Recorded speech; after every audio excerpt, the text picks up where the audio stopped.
Welcome to the No Breaks Network, your home for education and entertainment, righteousness and ratchetness, where we are never content with just content. No breaks.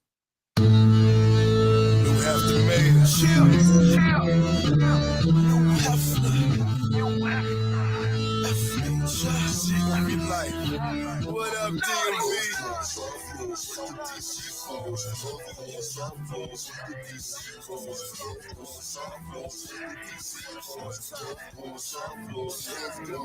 Been getting money whole time, fucking bitches whole time, reppin' DC whole time. Been getting money whole time, fucking bitches whole time, reppin' DC whole time. Your shine whole time, whole time, doing this whole time, whole time, whole time, doing this whole time, whole time, whole time, doing this whole time. Man, you're back whole time, doing this whole time. Kickback, guys. JB, what's the name of the podcast? It's a pod named Kickback. A pod named Kickback. It's like a Tribe Called Quest. You say the whole thing. Like a Tribe Called Quest. You say the whole thing.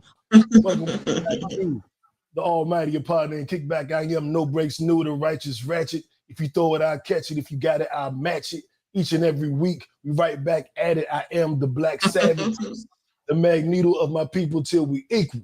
You hear me? We got some familiar faces in here, but before we get to that, gotta throw it to the queen. Jackie, what up? Get fit with Jack, getting you snatched. All right, y'all. We got what? We in November, 2 months left of the year.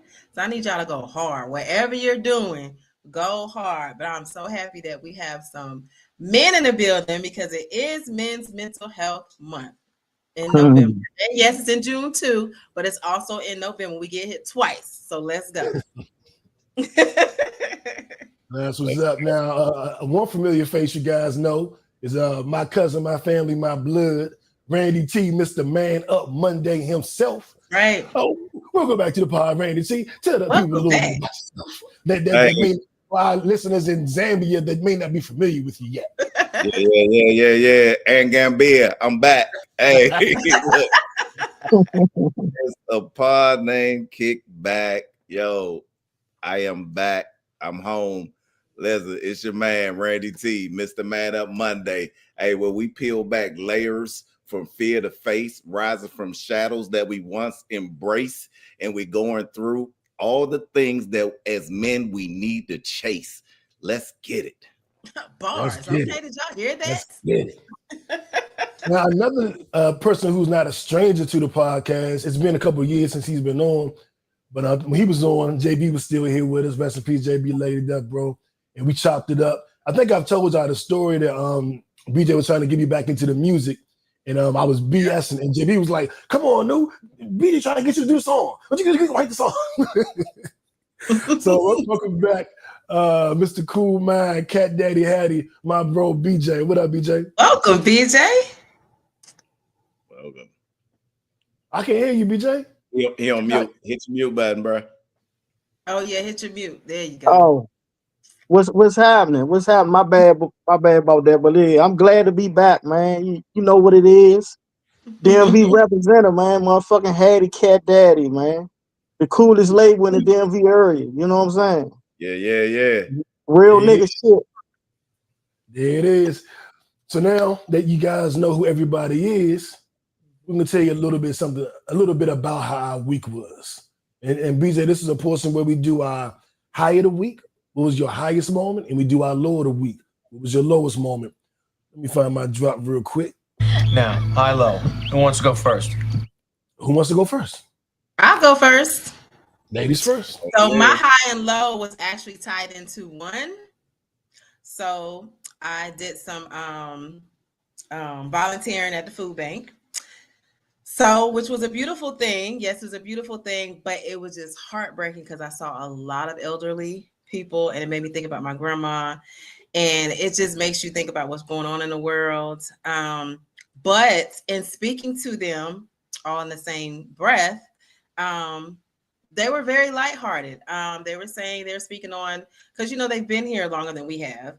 So they were speaking of, oh, this is just another time for us to really get back together, get back to Black people helping each other out, get back to building our community. So it was my high and my low because I got hit by both sides perspectives, but it was a beautiful situation for me because it opened up my eyes on both sides of how people were feeling, how people were dealing with things, and how people were just still had their faith in God and still was pushing through no matter what. Yeah. Okay. Beautiful thing out here serving the community. I love it. I love it. I jump in there too. I did. I was the same thing. Me and my babe, we volunteered. We did for the veterans. We put new flags on all the veterans to the funerals site in Frederick, where we put all new flags down on all the veterans who died in any war or whatever. We replaced the old ones and put brand new ones on their grave. And shout out to my grandfather, Mr. Patterson, who raised me, who was a World War II Vietnam veteran, who taught me everything that I know. So every time that comes around, that for veterans, because the veteran who taught me everything, how to tie a tie, how the eat with a right fork, everything came from that man right there, who really wasn't my grandfather, right? Who by blood, but because he married my grandmother, but he still taught me everything. And the veteran, and I still remember his war stories. So I'm gonna respect veterans for all of that. That's my high. We doing the high and the low because Jack ain't give a low. Okay. No, mine was tied in together. Okay, and my low is, and I'm gonna say this especially for men because it's Mental Health Month. You know what I mean? We always brag about our wins, but we whisper about our wounds, right? So I'm gonna highlight mine though. So on this week, one of my lows was, talking with my lady again, and me and her talking about some things that she came to my attention that were in certain situations where we talking and I keep interrupting and cutting her off rather than listening and then responding. So my low was learning to let her have her moment and say what she say, and saw what my weakness was, that I'm not listening. I'm listening to fix, not to understand. And, that was a moment for me to learn to remember to stop trying to fix, because it may be a moment that we can fix, but first we need to understand what may need fix or not fixing. So that was one of mine that I'll highlight. So it ain't even real low for me because I overcame that. So it's a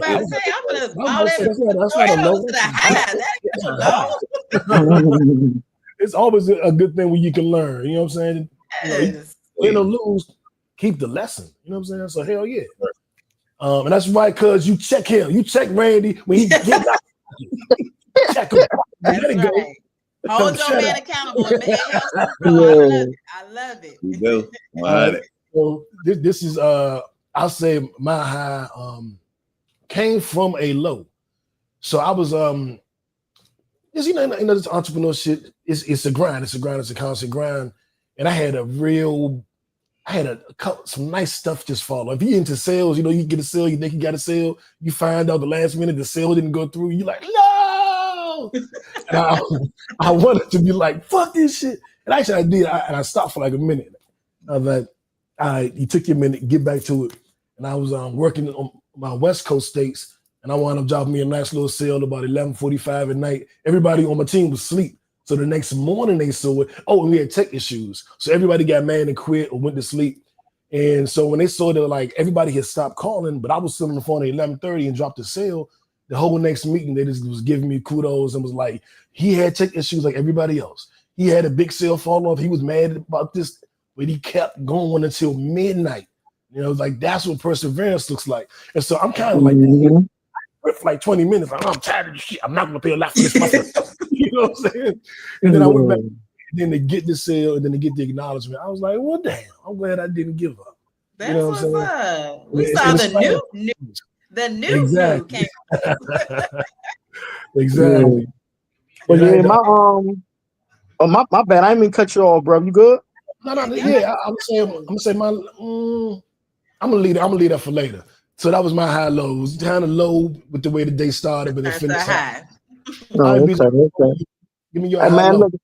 my lows this week when I found out my hip hop brother Young Bleed passed away, man. That was a low point for me this week. You know what I'm saying? But my high was, you know what I'm saying, just waking up every day this week and appreciating life and keeping on striving. You know what I'm saying? And taking care of my health was the most important thing, because without health you can't do nothing. You know what I'm saying? So that was my high, man. Just appreciating everyday living. You know what I'm saying? Just appreciating just being on the podcast with y'all right now. Waking up every Appreciate day. you too. Hey, look, waking up every day still Jack achieving Lane. my dream. You know what I'm saying? Yes, sir. I love it. Love it. Yes, sir. Salute. Yeah, and new. We gonna get you in that studio too, bro. I'm gonna pull your ass out of retirement. You know what I'm saying? Come out. Come out. Actually, We all witness. We all I heard dropped it. the for you in the beginning is to try to inspire him. Get it back. Yeah, I'm gonna pull him out of retirement, man. when I watching that versus No Limit and Cash Money, it took me back. I dropped my first album the same year Juvenile dropped his first the High, you know, as you were that big body man's huh? And I remember his name being Juvenile, and he kind of being like, I'm glad I didn't stick with Juvenile. You know, my name now. So of course, Juvenile, this was like that was my rap name for like 2 weeks, just because my name now. But I was more so by New than Now. So I was like, yeah. But I call myself Juvenile New. Because I used to be like, my rap name, I wasn't gonna use my whole name, it was just Now New. So I'm like, yeah, Now New, nigga. So it's Now New, nigga. And then I said something back when I was Juvenile New, something. But I was glad I didn't do it. But my point is, it took me back to that moment in 1998 when I put out my first album. DMX came out, and I just was hearing all those songs from like, not my childhood, but my early 20s. And I was just sitting there like, they still going. Watching Mia X up there killing it, like they still going. she looked amazing. She shut it down. He's the MVP. Yeah, she shut it down. Hey, Jackie, you don't know, but see, New is our DMV OG in the music scene. Like New was one of the ones that was doing it first. New was out here selling CDs. Like I'm talking about, he was getting to the business. You know what I'm saying? To the point he had us out there selling CDs. You know what I'm saying? You remember that, nigga? Yeah. Like on some real shit. He's our DMV OG. Like he is one of the ones that, you know, I'm pretty sure y'all heard of Wale and all that shit. But nah, my nigga was first. I appreciate songs that. on the radio, everything. I'm talking about. Oh, he gonna come back. I'm gonna get his ass back. I'm gonna get his ass back. I'm on here talking shit. I'm gonna get him back. Look, man, he don't never let nobody forget what he did. No, okay, yeah. You know, he don't let nobody never forget that he was the one. If it comes to a moment, like, yeah, he gonna let them know. But all of us, like you, my man, in the DMV, we know with Fat Trail and all of them, we know when everybody was around there, we know when New the Man was dropping. Was dropping. He's an FB, VIP on the mic doing it. Yeah, he was though. My man was a cold animal on that mic. You know what I'm saying? And he was a cold hustler. He was a businessman. Yes, sir. 100. Baby, my nigga Lynx, moving, New the Mayor, Mind Control, D3 hoes, let's get money. Keep a cool man come. I like to thank the niggas who made the money. The motherfucking music. That's that classic we got together. Right. We're gonna make him drop a freestyle on this joint one day. That's that classic we got together, man. We got together. What's really happening. For y'all that don't know, that was BJ talking through the whole intro. I'm gonna play out a little bit of what I did.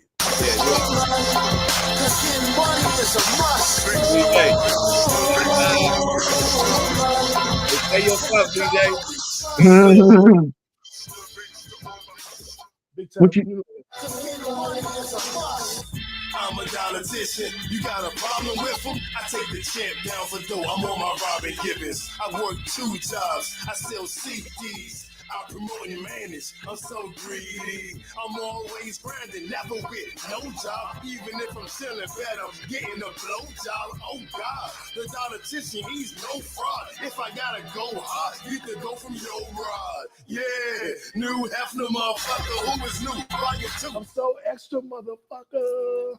Well, yeah, I appreciate y'all giving me my flowers a little bit right there. Feel good, man. Yeah, man. Hey, you deserve it though, Holmes. Yep. Hey, look, you deserve no big guy, real shit though. You know what I'm saying? He Appreciate like you. in our area, man. He is the mayor. He's the mayor, real shit. Appreciate it.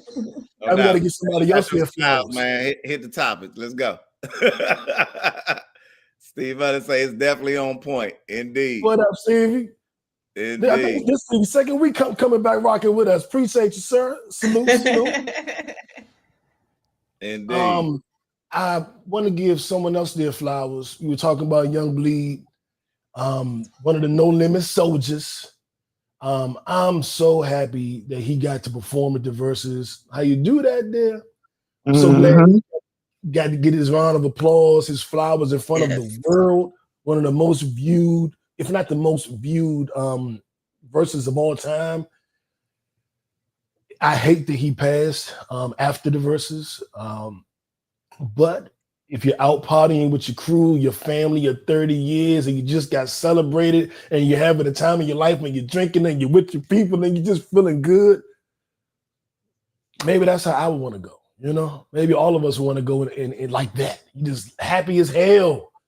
It's a lot better than feeling like I'm a failure. I didn't do anything, and then you go. You know, but I know a lot of people miss him. I know BJ miss him. I watched his son's video. His son spoke on him so well, so eloquent. Just he did himself a service, and he did his father a good service.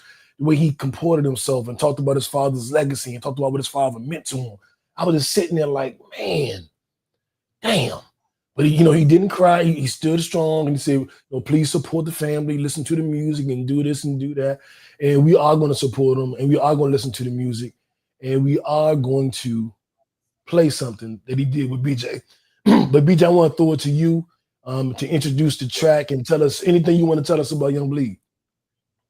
All right, man. You know what I want to say about my hip hop brother, man? Like, being in this rap game, sometimes what I call you got the rap talk. Like you meet people, they give you the little rap talk to you for a minute, but it be bullshit though. Well, my nigga Bleed was real. Like my nigga Bleed, when you be talking to him, he'll throw you a plug, he'll throw you a connect, you know what I'm saying? He'll share the game with you. You see what I'm saying? And it be times me and Bleed that had conversations about like real life shit. And he was older, so he'll tell you like, man, B, look, man, get your shit together, whatever. This rap shit gonna be here. This health come first, whatever. We would talk about those type of things. You know what I'm saying? So he was a real good brother, man, and he was genuine. You know what I'm saying? And he was honest. And in this rap game, that's kind of hard out here because niggas be talking a lot of bullshit. You know what I'm saying? So I want to introduce this song right here. You know what I'm saying? BJ, Cat Daddy Hattie featuring Young Bleed called King Cool. You know what I'm saying? Cool Mind Records present King Cool. BJ, keep a cool mind, pimp. All the time, pimp. Yeah. Bleed, what's up, hoes? You know what it is. We always on our P game, baby. Let me reintroduce myself to the world. BJ, Cat Daddy Hattie, the CEO of Cool Mind Pimpin', international player. From the crown down, I got my own sound. All the angels in the heavens break it on down. Original pen, sit the clowns down. And a knock it blood, we build our own town. That's the path of love, although it's gone now. Pick them chapters up and let me round round. I know the master love. Tears of a clown, making out some buzz, beer on the ground. For all the father's souls, rather black or brown, red, yellow, and white men, we pass it around. To the casket down, I'm on my massive motion, like a basket hound. My godson, Deuce, this be black and brown. I respect the shooter on the chariot. Perseus to hit Medusa from a king court. I'm talking Martin Luther for the team sport, bow and looking up a cool. You know we playing chess, not checkers. And the thoughts they go way beyond rap. I ain't never been nobody's fool. This is King's Court, and just to keep the king cool. You know we playing chess, not checkers. And the thoughts they go way beyond rap. I ain't never been nobody's fool. This is King's Court, and just to keep the king cool. You know what I mean? I like that. I love it. It's on the I wanna say one more thing. Like what inspired that song was me and him was having a conversation about us as black people, where we come from, where we originally come from. And talking about how we originally kings and queens for real. So that's that conversation on the phone what inspired that song. You see what I'm saying? Us knowing where we come from, so you know where you come from, so you know where you're going. Know where you're going. Love it. And BJ, you have a nice radio voice. You have a nice radio voice. Thank you, sweetie. I appreciate it. That means I gotta come out there and come party with you. Yeah. Hey, and on the podcast, get a cipher going on the pod. I got you. I got you. Cali Joe, my nigga Joe. He just put out. He sent me one of the old mixtapes we used to be selling up Iverson. He sent me like a bunch of songs off one of the old jumps when G Unit first came out. So we got all the beats, and I'm listening like, damn, because this music is damn near 30 years old, man, 20 years old, some shit. And listening to the stuff I was saying, I was like, who is this guy? One of the songs, I listened to the chorus, and I'm like, fucking chicks is a rule. Fucking chicks is a rule. If my girl think I'm loyal, then that bitch is a fool. My girl was in the studio when I made the song. I'm like, do it. Like, he's like, don't worry, that was the old me. Yeah, I'm listening to this song. I'm like, this dude, the man was a wild motherfucker. Hey, look, I'm gonna say this though, right? My nigga kept a fly one on his arm, right? The first time I met this nigga, right? We in the studio fucking with Judah. You remember that? When you come up there, you know what I'm saying? He had a fly one on his arm, you know what I'm saying? And ever since then, I used to hear his music. He always talk that player shit. Always. Yeah. Is it real nigga shit? Hey, I know that's right, baby. Say that one more time. Is it me not on me? You know what I'm saying? You know what I'm saying? Don't get me started. BJ trying. I told you. Hey, look, I told you I'm gonna bring you back outside. Oh yeah, I'm big single right now too, so I need to get outside. See what I can do. Proliferate a little bit. I know that's right. That means I need to come back down there. Hell yeah, it's ready made. Just gotta add some water. Come on now. Okay, I'm coming down. I'm outside. You have a nigga look up his slice when I get off this jump. When you ready, man, we gonna make plans. We going down together. We gonna all show up. Bad. Okay. DMV reunion in the A. Hey, look. Hey, look. I'm ready, Holmes. I'm ready to get through it. No, to get permission, he looked at the side like, "Can I go?" You say he did that. Hey man, look, I know my baby like, man, do that. She gonna be like, she going with me. She gonna be like, y'all do that. I'll be in the room when you get back. Have a good time. There it is. Do what you do. Oh man, that's what's up, man. That's what's up. So we're about to jump into kickback conversation. BJ, I'm glad you could join us. I'm glad you could. Salute, BJ. Can't wait to meet you, man. I want to say one more thing, man. Apple Music, man. You know, you get King Cool on Apple Music. Also, too, I got Paint the Town Red, featuring my nigga Handsome Fats, produced by Judah. That's on Apple Music too. So, hey, I got a. Hey, can you drop the link in the chat? Drop the link in the chat, BJ. I got you. With BJ and Randy. Because Handsome Fats is my nigga too. He like, my man Handsome Fats and Judah, them my niggas too. And then Randy gonna sit there like my grandfather. I'm like, y'all is taking everybody from me. Because you live in Atlanta. Nah, hey, bro, you know we all family, man. And also too, I got a podcast coming. It's called Everything Cool. Yeah. So I want to get y'all on my podcast. Man, we You coming. know what I'm saying? Yeah. We supposed to talk anyway, but we definitely need to talk because that don't need to be on a No Breaks network. So we gonna we coming. Yeah, we gonna rap then, Holmes. We gonna rap, but yeah, you know. And another thing, I got some movie shit I'm working on as well. Okay. So yeah, it's big business over here. You know what I'm saying? Okay, put us in the movie. No. Yeah. Oh no, baby, you in there? Got a lot of offline conversations to have, no. Yeah, Right. you in there? All right, man. Look, thank y'all for bringing me on. Thank you so much for blessing our podcast. Hey, look, I'm gonna holler at you. Hey, look, keep a cool mind, pimp. Keep a cool mind, pimp. Keep a cool mind, pimp. BJ, we gonna be hollering soon, fam. Yes. All right, baby. Y'all home together. Y'all go grab a drink. Right, y'all like next door. That's what I'm saying. Okay, like, we gotta get up, home. Him gotta hook up before we see you. I'm gonna see. Yeah, we gotta get up, baby. Yeah, hey, send him my stuff. Send him my stuff, no, so we can see each other. Done deal. All right, that's a bet. Holler at me. Sound like Monday Night Football. I'm in the car box, hollering about you make the call. Run the screen while I take the ball.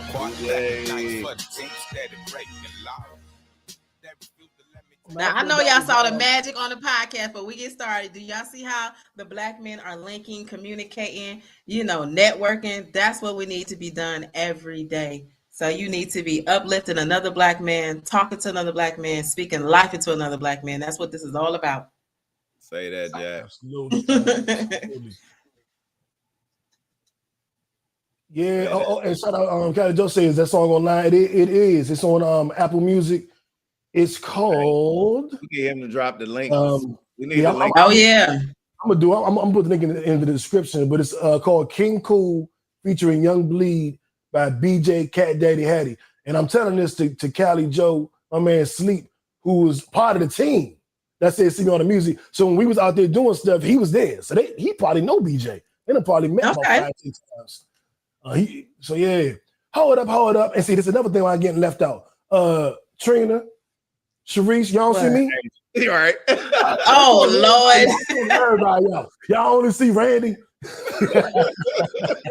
Please include New, y'all. Please include him. Hey, look, it's his show. He's bad for mental health. But y'all mess with his mental health right now. Right. Good luck. So we do have to. Oh, she said, I said fam. Sorry. I said fam.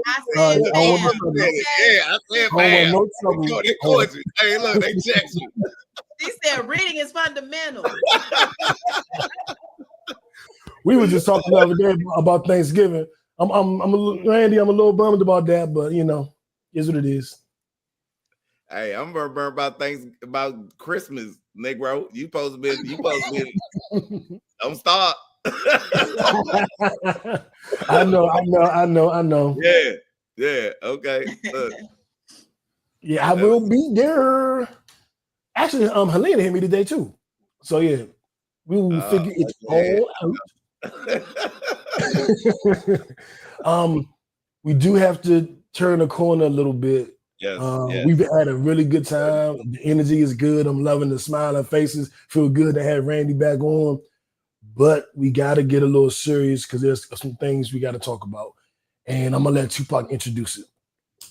I'm not saying I'm going to rule the world or I'm going to change the world, but I guarantee that I will spark the brain that will change the world. And that's our job. It's our job. And I'm going to set the tone with an excerpt from As a Man Thinketh. All the grades of character. Man is their maker and master. Of all the beautiful truths pertaining to the soul which have been restored and brought to light in this age, none is more gladdening or fruitful of divine promise and confidence than this, that man is the master of thought, the molder of character, and the maker and shaper of condition, environment, and destiny. As a being of power, intelligence, and love, and the lord of his own thoughts, man holds the key to every situation and contains within himself that transforming and regenerative agency by which he may make himself what he wills. He can make himself what he wills. That's going to be my thing. But before we get into that, I want to address a few things. We had two really precarious things happen over the last week that we're going to get into. That's with Marshawn Nealon and that's with Antonio Brown. And I really want to address those because I think those are huge mental health issues that had two different outcomes, but neither one was good. And I think that's what happens when mental health isn't treated properly. But before we even do that, I want to start with what does mental health mean to us? So when I look at, I used to say mental health issues. So when people say just mental health, I always feel like they're leaving the word off. Like, no, it's mental health issues. But I think mental health standing alone means something a little bit different. It's like your regular health. You don't say, well, I have health issues. You just say, my health is good, my health is bad. My mental health is good, my mental health is bad. And I think we've all kind of seen my transformation dealing with mental health issues or my mental health in general. And I know what it means to me, but Randy, I'm going to toss it to you because I want to know with you doing Man Up Monday and with you a big portion of your platform addresses mental health. What does mental health actually for men? This is Men's Mental Health Month. What does mental health for men look like to you? The good, the bad, the ugly. Just how do you encapsulate that? How do you frame it? Because I think we have to frame it, name it, and then address it. So when you just look at the grand scheme of mental health, what does that mean to you? Yeah, that and this is such a great topic for us to talk about, and it's a great issue for us as a people to deal with because men, we are the leaders in our community and our families, and a lot of times where we lead determines the direction of everything else, right? So it is of paramount importance of where our mental mindset is because there's so many who are listening and looking for us to lead them in a direction. So when we talk about mental health, what it means, is and I am going to just leave it in where it is when we talking about men. So this is strictly for men. So women, you are so different, and this is nothing, no shade or nothing towards you. This is everything that I'm saying is specifically directed towards men, how we think, how we see, how we feel, how we react. And not to interrupt you, Randy, but for the women, listen. And I'll say for us, the way that I see our health, we for men, the way that we take things, women are they relational, we reactional. So the way that we interpret things are the way that we receive it. And so for our mental health, the way that we have to be as men, we have to look at everything that we see, we ingest, that we hear. And I'm talking about it tomorrow on my Man Up Mac, on my podcast, on the next drop, is about our pressure to perform. Because something that always shapes how we do everything that we do is that we look at how people see how we show up. So because how we think of how people look at how we show up, we feel the pressure to perform, that we have to have a performance of, not a performance of a show that we're thinking that would at the end of when this 1 + 1 = 2, that people thinking of how New should have done this, how Randy should have done this with the situation that was presented to him. And for men, we often, we don't think about how first we should feel about how we should really do it. We think about because we've been taught that we need this, how people gonna think about us. And the other day I was talking to my sister and one of our little cousins, he was crying in the background about something that he didn't want, that he wanted, and he was crying. And she was like, and she said to him, and I ain't gonna call which one sister was out, but you know her, and she was like, don't be a crybaby, be a big boy. And I said, don't do that. I was like, because this is what has happened to so many men of us when we was young, that things that happen in our lives that we was taught that we was supposed to react a certain way other than understand how we feel about it. And I was like, you told him how we need to feel about it. But I was like, let me talk to him. I was like, what are you crying for? Like, what is hurting you? What is the issue? Like, what are you feeling? And no shade to all of our care keepers, to my moms, my aunts, and everybody, Aunt Joyce, Mima, Aunt Lynn, everybody who raised us. They did the best that they could, because the men that was absent in our life, they told us that they needed us to be men, but not understanding that when you telling us that you don't want me to cry because you feel like as a boy, I need to be strong in this situation. But when you telling me to not cry, you telling me to be unemotionally available, to cut off my emotions of what I'm feeling in this moment and find a way around that, right? Find a way around what I'm feeling to deal with the situation. And what you did was made me cut off my emotions rather than tell me I need to feel what I'm feeling. What am I feeling right now? Why do I want this? Why am I hurting? Why do I want this? Look, I ain't talking about me. I knew who it was anyway. I knew who it was. but for real, but these are the things that I want to tell the moms out here, that and the aunts and aunties and the sisters, that y'all raising the nephews and the young men who dads are absent in their life, and y'all trying to help us and want us to be better than we can.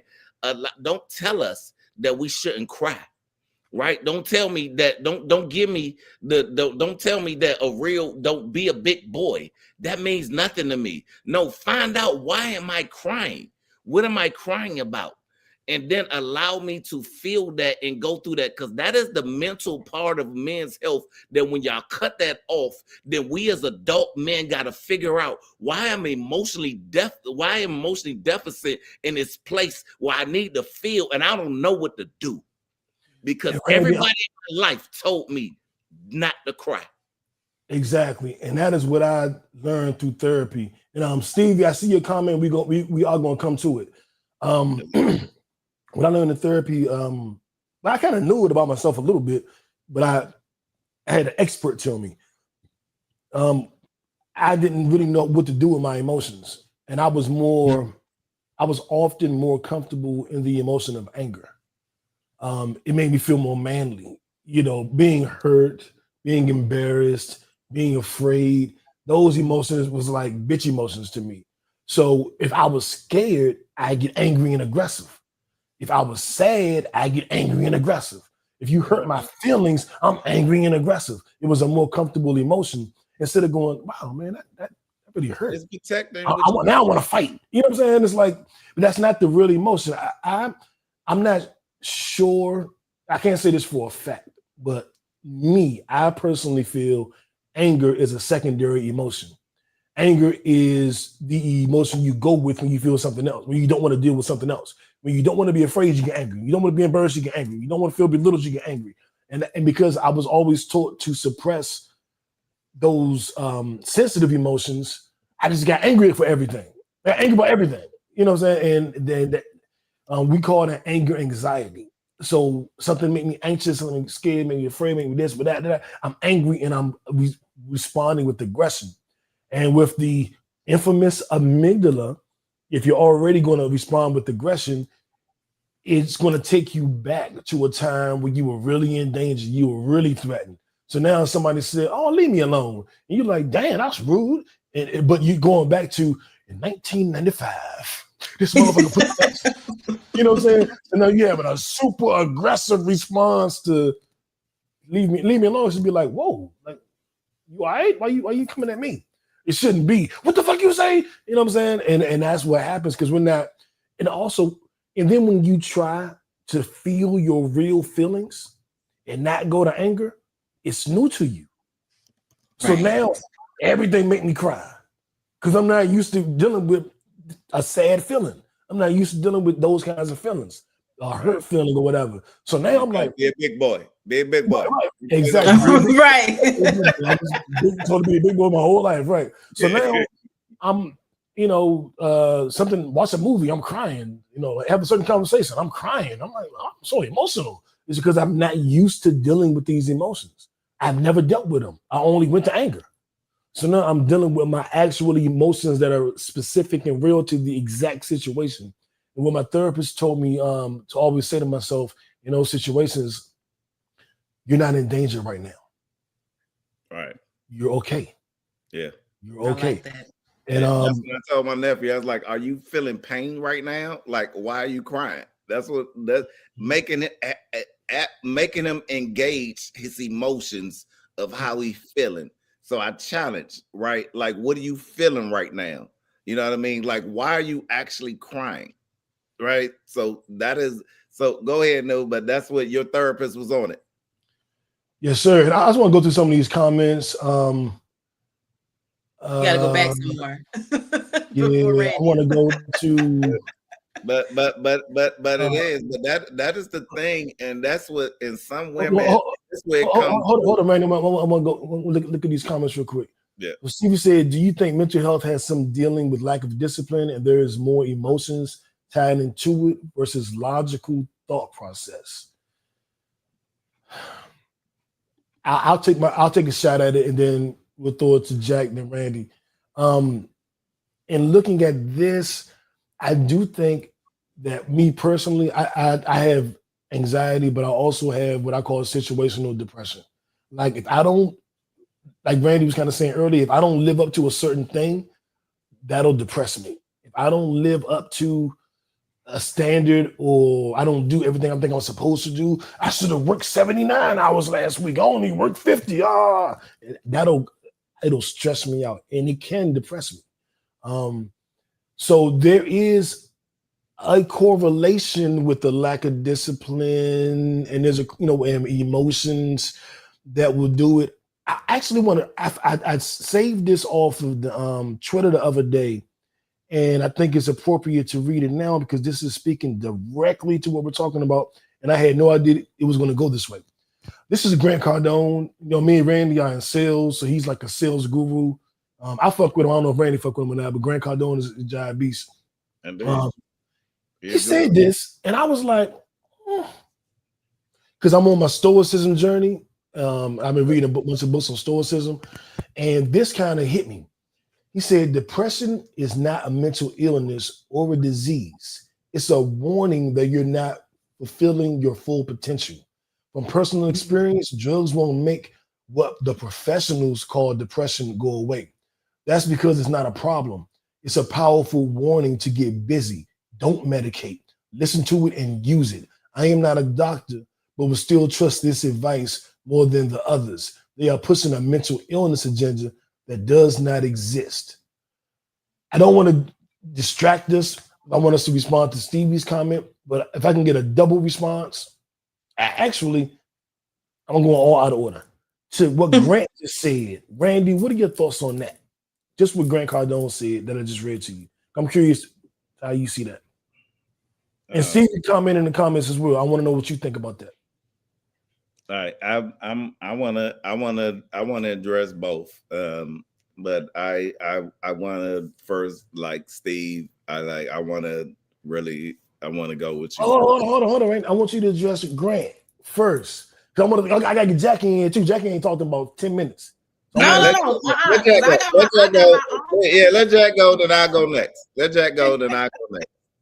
No, this is about men's. This is y'all's platform. We need to hear yours. That is the best definition of depression that he's heard, and that's good. I feel that too, Jack. I want Jack to hear that. I want Jack to get in on that too. But I also agree that assessment as well, because most and I think the root word of depression is depress, right? So it is when we depress the things that we should be feeling, that it causes. It's almost like when a car is like when the temperature gauge go out on a vehicle, and it can keep running hot because now there's nothing to gauge that. So now it just keeps building up and building up and building up and building up until it explodes, because it does not know where is the moment where I need to turn down. Right. So if the thermometer is not working in the vehicle, where it turns to the moment where I know where this is the moment I need to go the other direction. And that is something that we don't know what we need to be depressed about, because we don't know the emotions that we should be feeling or not feeling, because most of our caregivers have taught us. And again, shout out to all of y'all, because all y'all tried to do was make us strong men and wanted us to be strong and wanted us to stand up and be the best that we could be, but not realizing that in the things that y'all was telling us to be strong in, that y'all was making us cut off the things that will help us to be strong. In the moments that we can't stand up, that we need to feel something to understand why I can't win in this moment, right? What do I need to do different to win in this moment? And when we don't know or have the skills or the mindsets to win in this moment, then the first thing that we regress to is anger, because it is the easiest thing to do. It is the easiest things to do. And if you telling me to be a big boy, to be a big man, and that's what you told me, then I beat this dude ass in front of me, then I've done that. Right? If I win whatever battle is in front of me, however I need to do it, then I've done that. But if you never taught me how to deal with my emotions, then I'm gonna deal with the thing that comes to us is the physicality of the moment to deal with what I have to handle this situation, and that's how we do it. And if we can't do that, so and again, and to Stevie's point, if we can't do that and you don't know how to fight, how more depressed are you? Right? Think about that, dude. Think about that growing up in DC. If you can't box, Slim, you can't come outside. Nope. Because there's going to be a fight. Somebody's going to test you. And I just realized that when we was in our 30s, like, all right, we gotta cut this shit out. Fighting every day. I was still fighting into my damn 30s. You know what I'm saying? I'm like, oh, this is ridiculous. You know what I'm saying? But me and JB was fighting in our 30s, each other. But I want to piggyback on what Randy said, and I'm gonna throw it to you, Jack. Depressed. Someone said, I think it was Jay Shetty said that depressed, when you're depressed, it means your body needs deep rest. So he broke down the word depressed as deep rest. And but a lot of times we don't give ourselves permission for that. Like I was kind of laid out this weekend a little bit. I had my homegirl. She was like, I was like, this is a waste of a weekend. I did not grind the way I was supposed to. And she was like, well, you were sick Friday. You felt a little better Saturday. And today is Sunday. You needed the rest. Right. Okay. Yeah, maybe. Stand up Monday tomorrow. Pressure to perform. And New does this a lot because I knew you did this the other day. You was like, I kind of want to do nothing, but I think I do want to work. And I'm like, bro, you've been killing it. Relax. It's okay. What you call it, Randy? The pressure to perform? Pressure to perform. It's real, because the last thing I want is to go back to when I was unsuccessful. The last thing I want is to go back to when I was struggling. You know what I'm saying? So it's like a trauma. So I'm like, I'm working 1 billion hours, anything. It's a trauma response. Yes. Exactly. Yeah. Oh, I can't wait till tomorrow. I'm gonna be the first one on the Man Up Monday post. What time that don't drop, Randy? What time it drop? I drop it at 8. At 7 a.m. It's on. It's live. I'm gonna be there at 6:59. And for all you men on this podcast right now, I want you to go and I want you to follow Randy on @ManUp_Monday. He gives if you are looking for a place, a safe space to learn some things, to express yourselves, and to get the help and build and be in a community of other men like yourself, please follow Randy. Absolutely, absolutely. Yeah, and I ain't just trying to get followers, man. I just learn what I know, and I want to share it with my men because, man, when we better, our whole community better. Period. And I'm so proud, y'all, because I have watched both of these men. Their transformations, oh my gosh, spiritually, just challenges that they faced, that we have talked about on the podcast that we haven't talked. Like they've gone through so much and they've manifested so much, and I'm just so proud of you, both of y'all. We're good. Hey Stevie, hey, I want to give a shout out to Stevie, man. We got to hit our topics though, because like he's saying some real stuff, and like it is for us we don't expose our wounds. And I'm like you, Stevie. Like I know I ain't my mother and my girl play with me all the time, be like, you ain't get enough hugs. And I was like, and it's for real. I haven't. The having enough hugs. Right. You know what I mean? And say I never my mom, and I thought about it that my mom never told me that she loved me till I was like an adult, right? So those things definitely affect us as men. But look, we can overcome them, Stevie. Like, look, all we got to do, and we grow in the circles, we talk about it, and we deal with it, and we can mature to the point where that don't hold us back no more. So I feel you. I'm with you. And I'm telling you though, brother, I appreciate you. What you saying right now and admitting that is your step to overcoming that. So I'm glad to hear you here, man. For real. Yeah, and I want to give you a book that helped me address some of those demons from my childhood. And it's written by Oprah and a doctor. I'm trying to figure out the doctor's name, but you could probably pull it just by going Oprah Winfrey. But the book is called What Happened to You. It's called What Happened to You, and it's about dealing with childhood trauma that you brought into your adulthood. And there's a portion of the book that speaks to what all of us have gone through. I was kissed and loved and hugged on like you would not believe, to the point of overdoing it, until I was 11, and my mother died. Then it stopped, and nobody kissed and hugged and loved. Well, not loved me, but I didn't get that affection, that level of affection. It just stopped, and I think, oh shit, wow. I think that's what made me a man whore.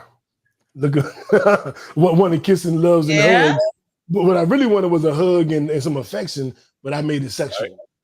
Damn, I had a breakthrough on the podcast. I think that's what made me, BJ said I always kept a nice one. Yeah, because I wanted to be hugged and loved and kissed on, and probably really just needed a hug, but I took it further. Yeah. But the book is What Happened to You. It's by Oprah Winfrey and a doctor, a friend of hers, and it really deals with those traumas, in a way that you can. Dr. Bruce Perry. It's by Oprah Winfrey and Dr. Bruce D. Perry. It's called What Happened to You. So Stevie, check that book out, bro. Randy, can you put the link to your page in the comments now so Stevie can follow you? Indeed, working on it. And let's see, Jack. I want you to wrap up this portion of it because we haven't heard much from you, and a lot of men's mental health is predicated upon not only the women in our lives, but the women we just happen to hear from. I'm gonna tell you, rest in peace, Angie Stone. That song, brother. That shit hit me different. Yeah, don't make me push play on this motherfucker. But that song hit me, and maybe like a year ago, I was like, when she passed away, I was like, damn. I was sad for her, but I was like, she made like such a beautiful song. Like I've always loved this song. And then like a month later, how Facebook will show you your post from a year ago or 10 years ago, 15 years ago. like a month later, it showed me a post from like 10 years ago. And the post was like, man, I love this song. It's such a beautiful song. We as men need to hear this from our women. And I was like, oh shit, I was saying this shit 10 years ago. Like I didn't just, so yeah. So having said that, sometimes a woman's words mean a little bit more than even others' words. So I'm gonna throw it to you, Queen.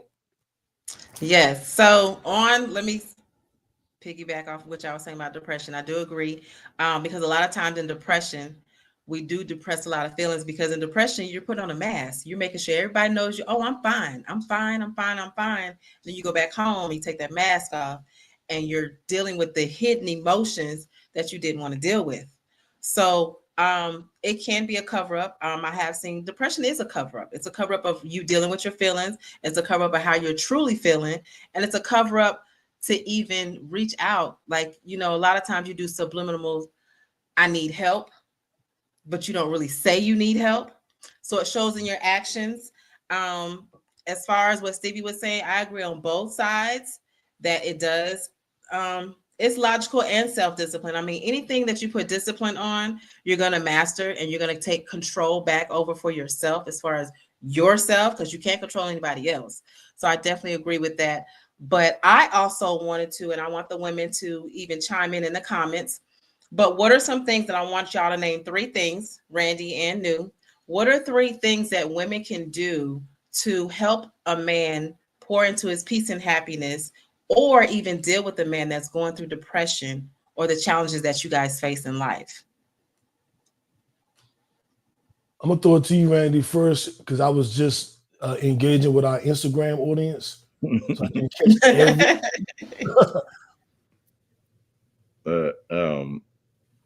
I think let's let our people respond to what Jackie said. But because we got a lot of topics we need to hit tonight, and we ain't hit on none of them. Right? We've been on one for a minute, right? So I want everybody who heard what Jackie said, like, y'all respond in the chat, and me and New and Jack will both respond. We all will respond to all of that. But I 100% agree with Jack, and so shout out Jack. She's such a big advocate for us men, that she stands with us, but without sacrificing what women need to have for themselves. And she is the perfect medium for all of that. All right, so y'all respond, and let's move on. Because we got some mental health stuff that's in every conversation. True. We got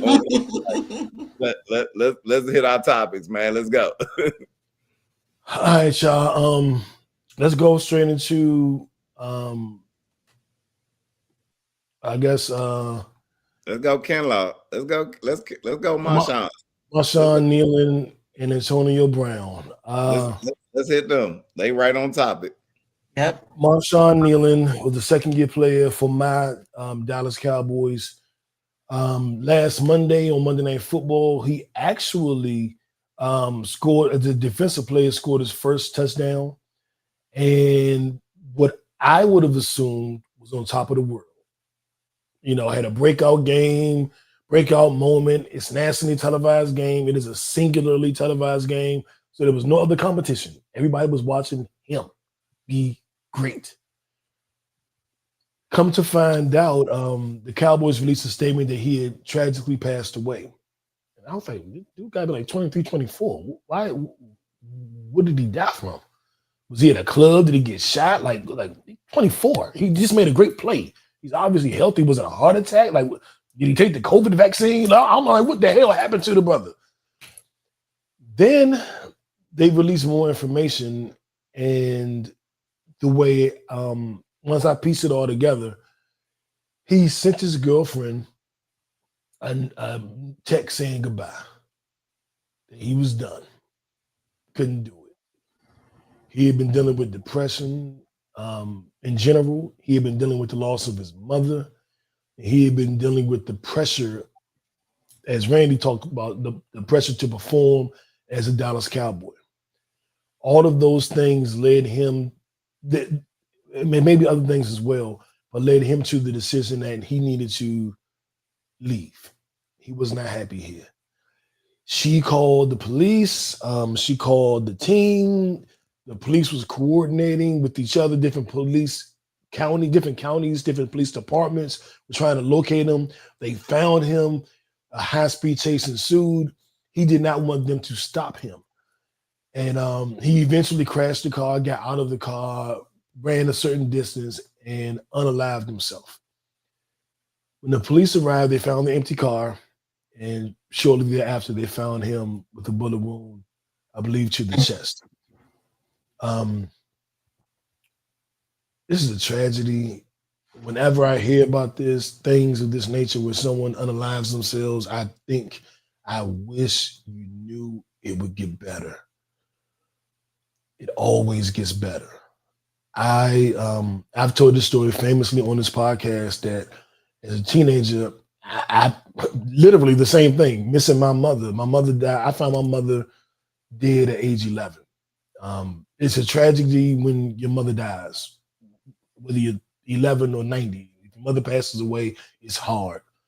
It's a little bit harder when you find her body yourself. And I struggle with that. And I wanted to kill myself. I wanted to be back with my mother. And I was a child and I foolishly thought, and maybe it's true, I don't know.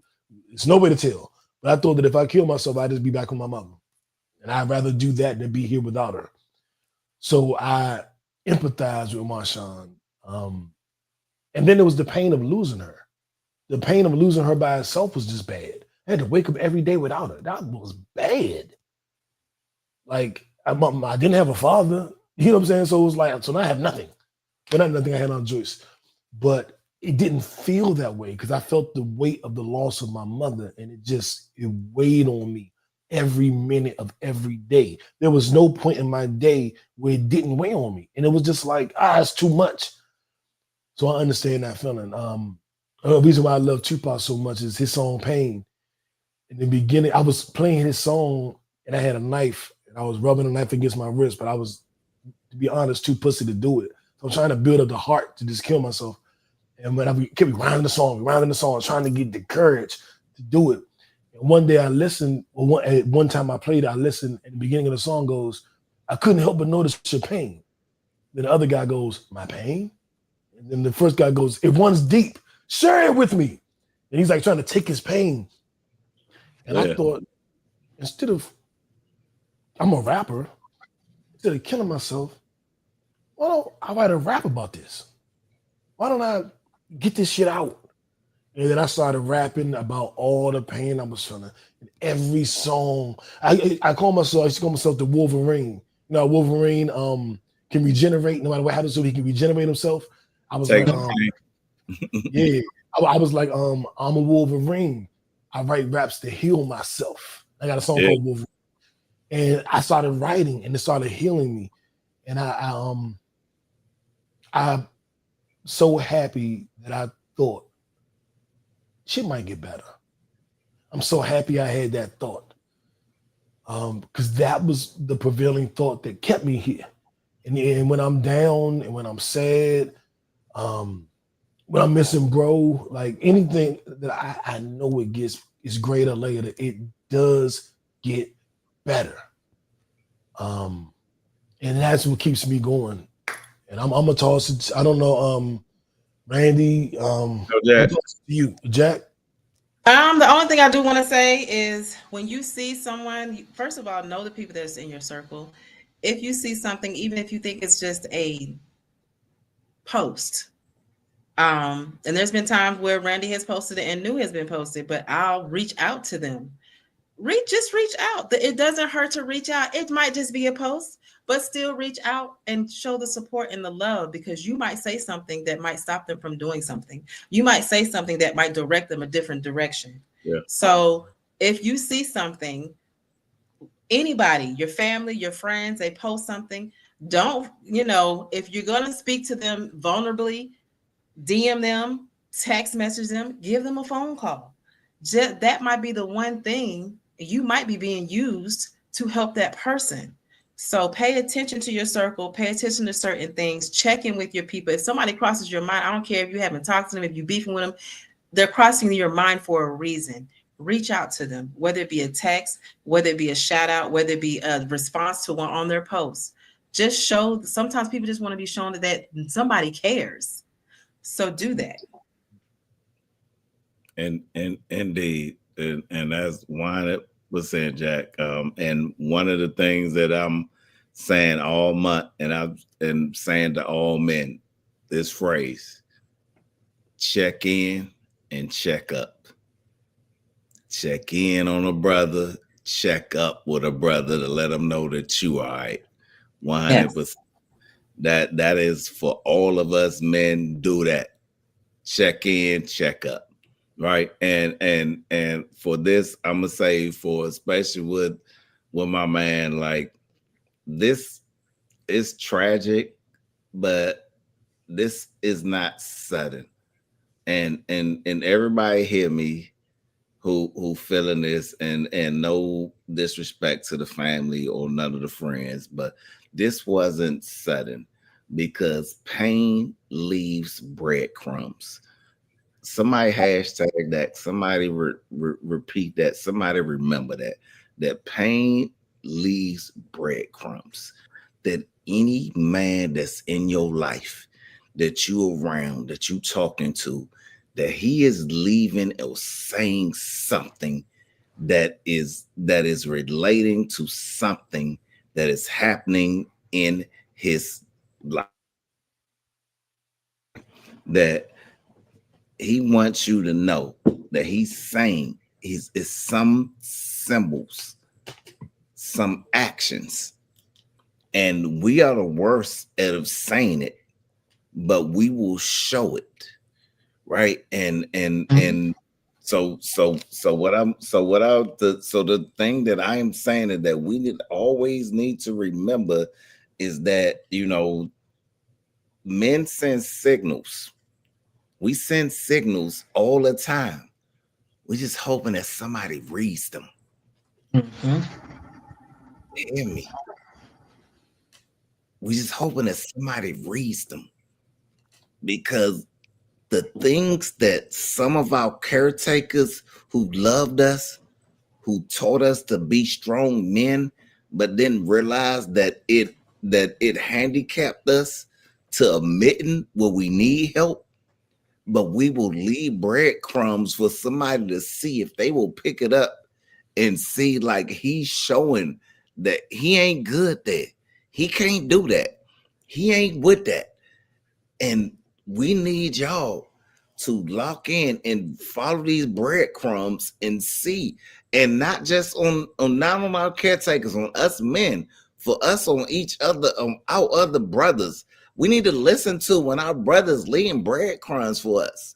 They're saying, well, we showing that we weak at, don't put it on their girlfriend, on their mama, on their fiance, on their wife, that they need to figure it out, because they ain't showing them the real them. Most of the time, the weakness that we feeling, we gonna only show it to the brothers in our life, because we feel like they ain't gonna judge us, and we don't mind being weak to them. But it's like, because y'all know us. So follow the breadcrumbs is what I would say, because every pain, this was not, and this is a tragedy. Even, and I'm going on to Antonio Brown too. I'm a fast forward to him, right? That thing that looked like it's chaos is just a story, right? It looked like it's chaos, and it looked like, but this is just a story that's telling us, like, read the story of what's been happening here and here and here, and see that this person needs help. But especially for some of us men, we got to get in Antonio Brown's circle, that because my man a millionaire, that I'll be a yes man before I tell him, no, you can't, man. Mm-hmm. Mm-hmm. Because you're the only millionaire in my circle, that I'm gonna let you be dysfunctional, because I'm afraid that I can't pop bottles. Right. I'm afraid I can't pop bottles to the detriment of your mental health. Then when you blow your brains out, I ain't popping bottles no way. Check in on your man. He ain't right. If he ain't right, and you want to keep popping bottles, make sure that his mental is right. Check in and make sure he up. Is leaving breadcrumbs. We gotta eat them. I like that. I'm gonna tell you. A few months ago, I was in a real bad place. I think we all know. And I remember I came on here and I was like, I'm not speaking to. I done cut off one of my lifelong friends. I ain't speaking to this nigga no more. All this shit, all that. And I was just spiraling downward. And I remember it was a video, an Instagram video, and it's so crazy to death scroll. Do not death scroll. Do not just because you find one video that says, "Hey, I'm a little sad." Yeah, me too. I'm really sad. Me too. I'm tremendously sad. Me too. And you just keep going and keep going and keep going and keep going. And next thing you know, you at the videos like, I just want to kill myself. And I'm not playing. That is real. I did it. It's real. That's not a joke. That's not a marketing thing. That's not a hate social media thing. That is just a real thing. You go down that rabbit hole and enough videos feed into that negative feeling you have. And the next thing you know, you're in your worst mental space at 3 a.m. and you just up crying. And I remember I was in that space and one of my bros was like, I ain't quite seen New here before. This is a little bit different. I'm a little concerned. And he called everybody in Georgia. He hit Jackie. Like everybody, somebody go check on New. Somebody go find New. And the dude that I wasn't speaking with, well, I almost said the dude, my brother that I wasn't speaking with for months, just showed up outside of my house. And I heard somebody screaming my name. I was like, the fuck is going on? I was asleep. I'm like, what the fuck? Like, who, Jesus? Is that who's calling me? Why? Who's calling me? And I look out the window, and it's the dude that I'm not speaking to. I hadn't spoken to in 3, 4, 5 months. Jesus, I walk by. Exactly. I'm like, who is this? And I go downstairs, and I'm looking like, I ain't even talking to you. Why are you here? It don't matter. Right. He's like, he called me. He worried about you. You had said something to him last night. You had this post about death and killing something. Like, you good? And I was just like, no, I'm not good. But I was like, but he sent you? And he's like, nigga, you my brother. You might be mad at me right now. You ain't speaking to me right now. But if I ever think you in fucking danger, what you think I'm gonna do? Yeah. So I know you mad at me. I know we're not speaking, but you're gonna take this hug. We're gonna have a quick conversation, and then I'm gonna get out of here before we get into a fight. And that's what we do. So I love you. What's going on? Why are you at this point? Okay, here's another hug. And I'm gonna let you be, but it's too many people that love you for you to be in this headspace. You got too many options. And I was just like, it just left me dumbfounded. This like somebody I wasn't speaking to. Yeah. And I think that when Randy talked about breadcrumbs, what he said is so real because I was leaving breadcrumbs. I absolutely was. I wasn't doing it necessarily intentionally. Like, I'm going to leave a breadcrumb right now. Get this breadcrumb. But I was just expressing myself because this is how I felt. And if you understand, like, well, if you feel that way, that's dangerous. Eat the crumb. Pick it up. Pick it up. Exactly. And you see how you were tested? You were tested with someone that you didn't even speak to. You didn't think would have shown up for you. Right. Hey, so Jack, let me ask you this, Jack. Because it's a lot of people who've been going negative on his girlfriend, saying that she should have done more, right? And so from your perspective, if we showing signs of mental health as a woman, what's something that a woman should do or recognize to say to help us to listen to you, that you trying to tell us that something is not right with us and we need to check it out? You have to come from a loving place, because a woman has to understand that at this point that a man is coming to you, or you're seeing signs and he's not verbally saying, I need help. You have to treat that with care, for one. For me, when I heard this story, I'm praying for the girlfriend, because I heard that people were trying to reach out to her. Nobody could reach out to her. So I'm praying that she has a support system as well, because we don't want a double situation. You know what I'm saying? So I think they need to lay off of the girlfriend, because she's dealing with the loss as well. And I know a lot of times we like to play, the blame game, because we're hurt. So we want to blame somebody. And she's the easiest one to blame, because that was the girlfriend. But we're not in their bedroom talk. So we don't know what they've talked about. We don't know what she's tried to address. We don't know the type of help that she's trying to give, because sometimes, a lot of times, the people in your circle, the person that is dealing with those problems, will shut out the closest people to them. And it takes somebody from the outside to really reach them. And it's okay. That's why they always say a village always takes a village, because sometimes you're not that person that person is going to come to, or get that to change. And it's okay. But for what you were saying, Randy, if you are in that space where you're not able to reach that person, your loved one, you have resources. Reach out to someone. If you know his brother, he's close to his brother, he's close to his cousin, he's close to this person, he's close to the church, the pastor. Get somebody in that space, and don't be afraid to step out of that role thinking that you have to fix everything, and allow somebody to step in that is going to make an impact on his thoughts and change his direction, or give him some more resources, because you might not be that person. You might just be that person just for him to listen. We have to learn our roles as well. It's very touchy, but we have to learn our roles and stay in our lane and not be overbearing when someone is in need as well. And a lot of times you don't know to the extent that a person is hurting.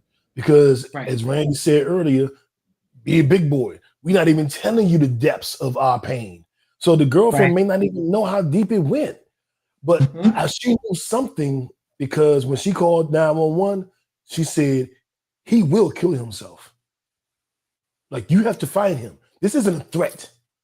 He will do it. So I think she handled the situation well when it happened, because she let people know the state of mind he's in, where he is, his capabilities. She did the best that she could, even dealing with him, dealing with the loss, and just dealing with the whole situation, her mental. We don't know the things. Go ahead. Go ahead. No, we don't know the things that she has experienced. This might be the first time we've seen this happen. He might have tried to do this before, and we didn't know anything about it. So we have to treat this with care. Jack, is that we can't judge her, because none of us was in that situation. Right. So it's always easier on the outside looking in. 8Ball AJG said it. It's easy looking on that direction, but doing that is a whole nother situation. All right, let's move on. Kazanje Brown, don't be dumb. Oh, man. Mental health. Hey, man, we on this all month. We got 3 more weeks. Right. But Antonio Brown, we watched the spiral. We watched him take off his jersey and leave the middle of a playoff game. We watched what he was doing with different girlfriends. We watched, and now it's a story that he was, they were betting or arguing over something. Then he pulled out a gun, and then, dude tried to rush him. He pulled out a gun and shot him, and now he fled to Dubai. And now he's been arrested on murder charges. And did he shoot him or did he not shoot him? What happened? It's all like we all saw Antonio Brown was throwing his life. He's about to go to the same block with R. Kelly, P. Diddy. He could be in the same Celebrity Row. But we all saw this coming. We may not have thought it would be murder. We may have thought it could have been a DUI. We might have thought it would have been an overdose. We might have thought it would have been an accidental death. We might have thought we knew something was coming. Antonio Brown was not right. And I don't know if you want to call it CTE or what we want to call it, but we knew he wasn't right. And But that's now something he's you in gotta jail for look at attempted murder. CTE though.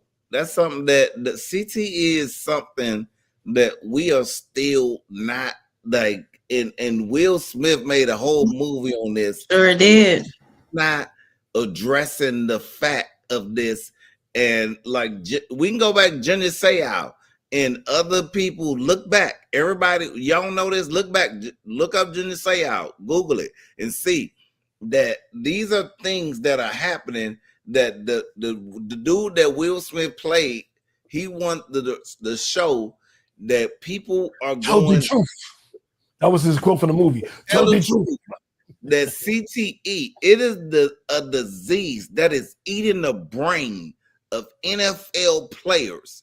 It's a disease that is eating their brain, that is driving them to go crazy. Look at Steve McNair, Air McNair, who all of this, and look back to it, that is causing problems in their brain.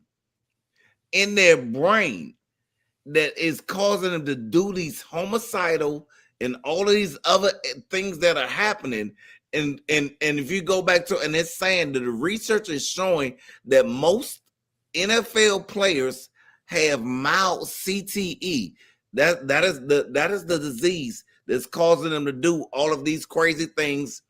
But look it up, saying by the time that they get to the NFL, most players already have a mild form of it.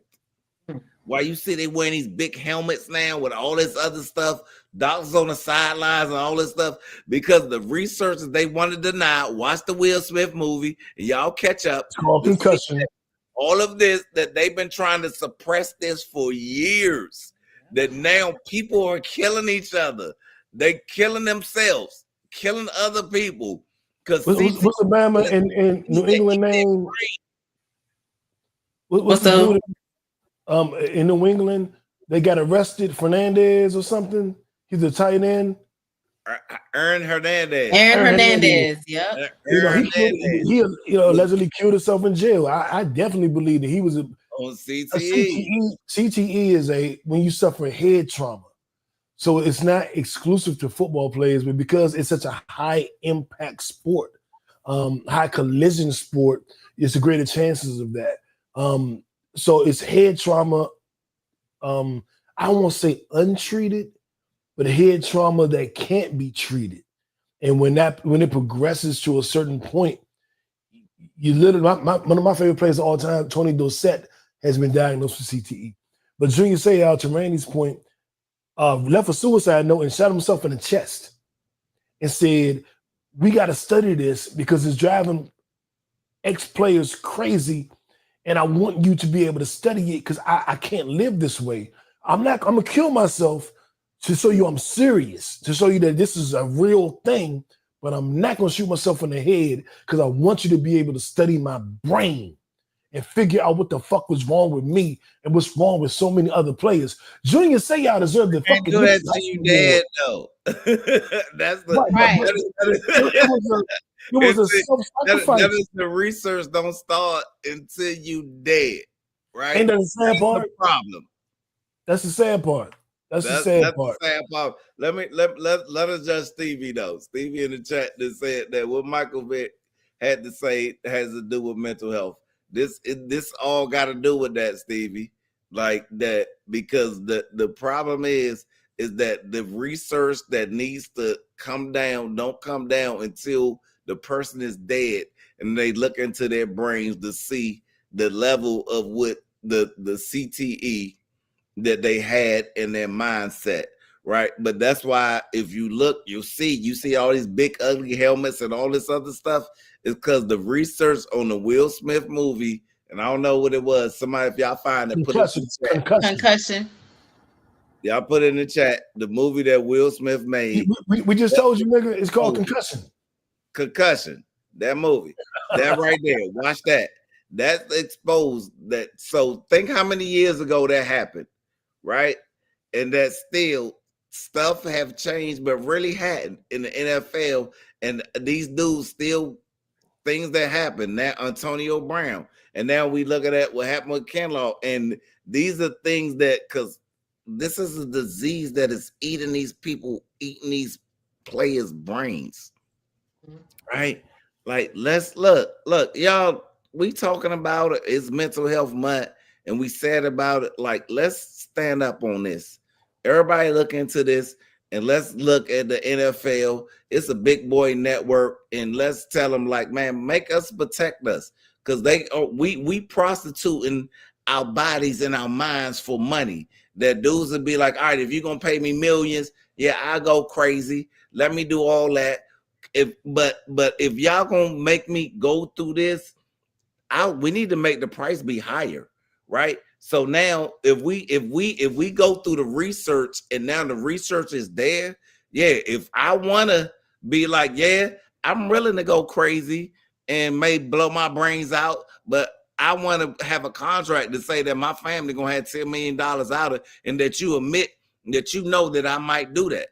Don't let them keep getting away with them doing this, because it's still families that are dying.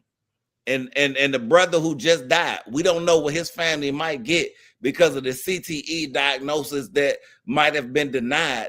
That we can have generations that if we're gonna prostitute ourselves for the money, let's be compensated. That's where I'm at.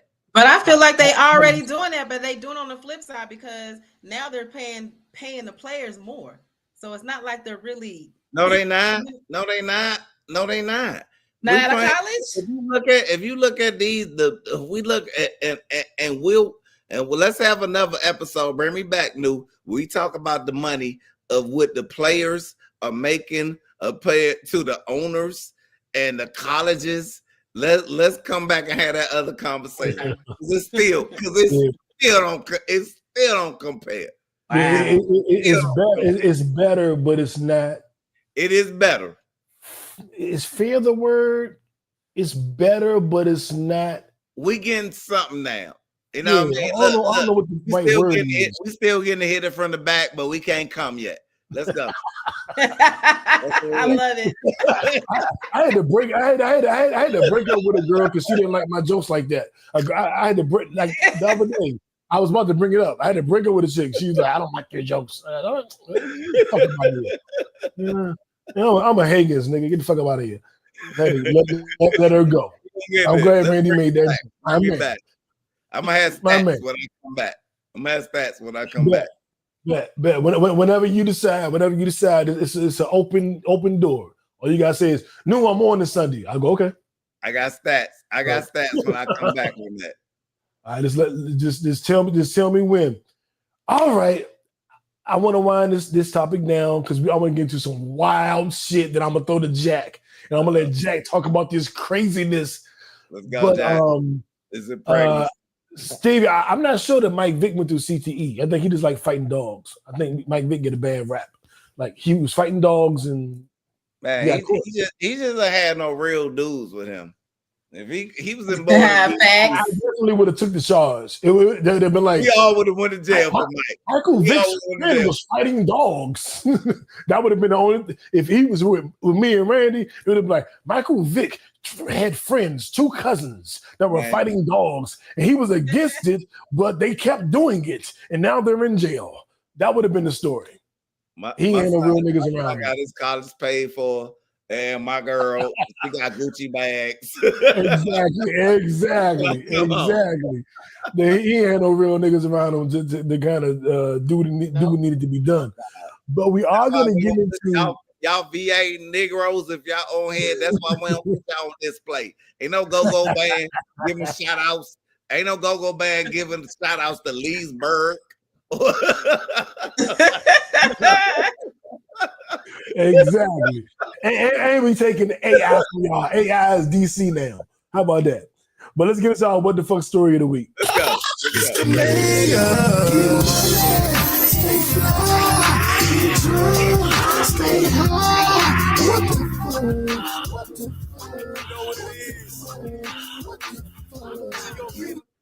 Queen Jackie.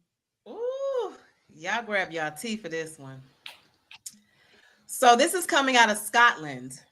And we are speaking of a woman named Kira Cousins who faked her pregnancy, went through everything, the baby shower, everything.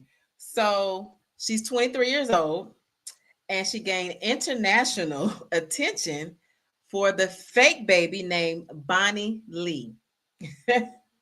So she tricked her boyfriend, his family, and her family into thinking that she was pregnant with fake ultrasound pictures.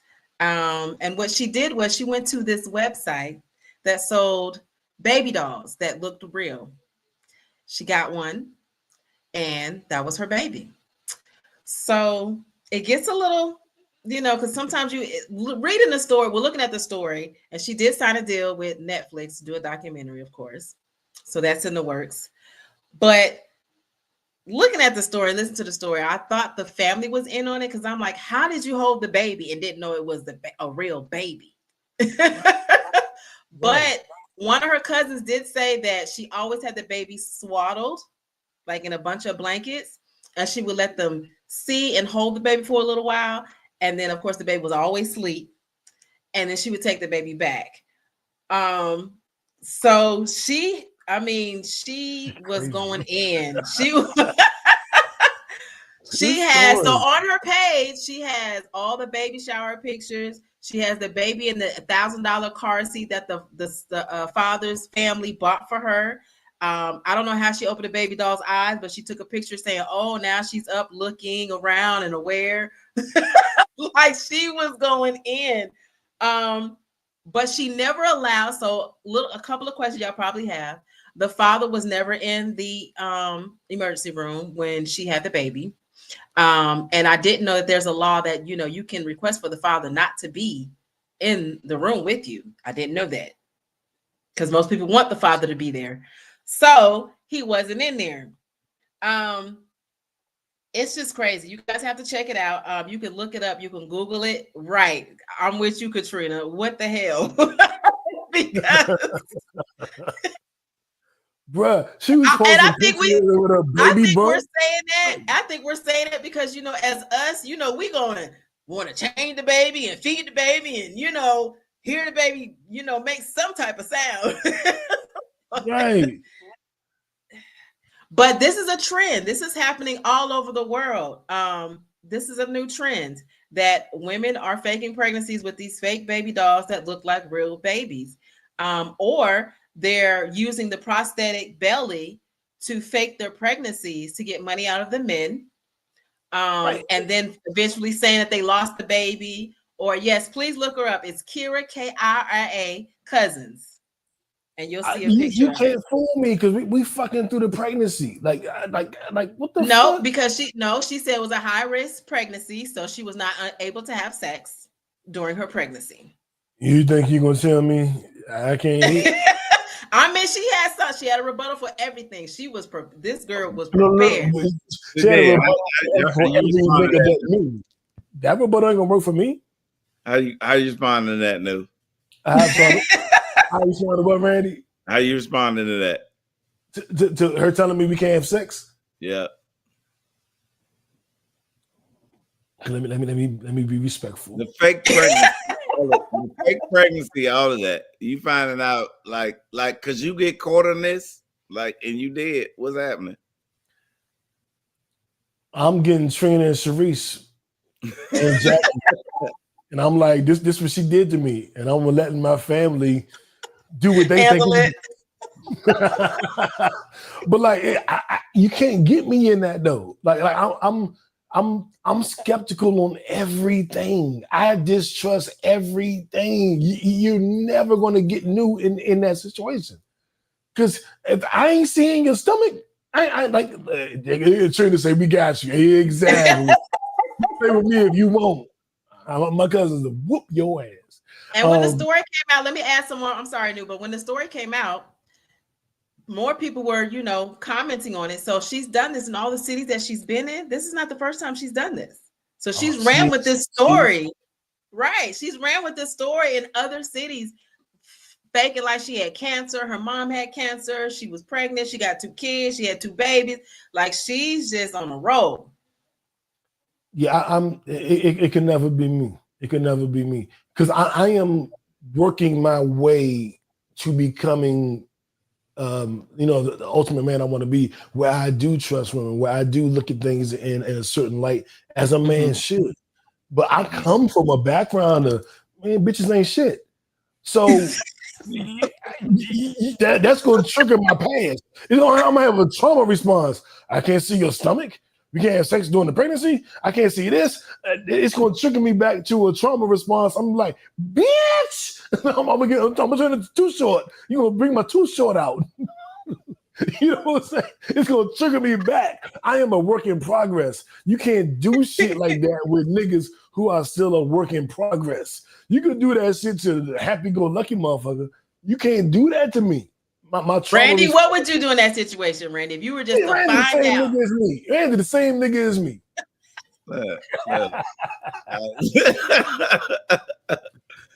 I'm the.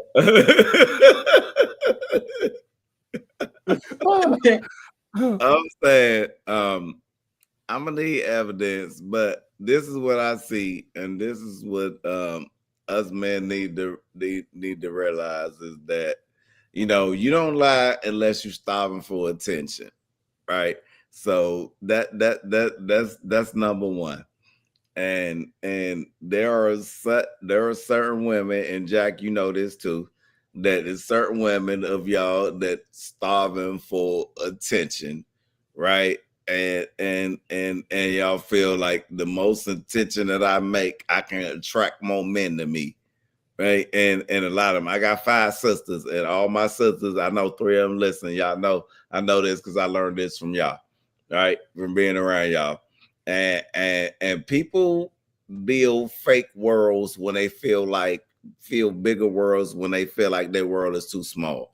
So you can be around women and understand and talk to them and see what they talk about, who they're around, what they say, and see that why they feel like they need to make stuff bigger, and then why they feel like you be like, no, I want to have a baby by him. Because that Negro, like, yeah, my whole life gonna change if I tell him that I have, so I can expand my world by telling that lie.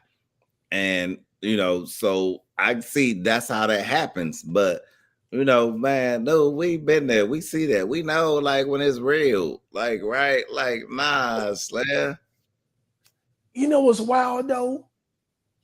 Why she never got pregnant? Because if you tell the nigga you pregnant, he just gonna start busting off in you randomly. You already pregnant. You don't she want should have been like. I hate to give women this game because I don't want them to use it against us men. But if you tell us you're pregnant, we immediately just gonna start busting in you. So you're going. So even if you wasn't pregnant, you're going to wind up pregnant. This story don't make any sense to me. If my girl tells me she's pregnant and she wants to have the baby, I'm just busting off randomly. So if she told me she's pregnant on March 1st, she's going to be pregnant by March 8th. She's going to be pregnant for real. And then your face said it all. But yeah, you see what I'm saying, though? You see what I'm saying? If she tell me, so let me tell you how she got found out.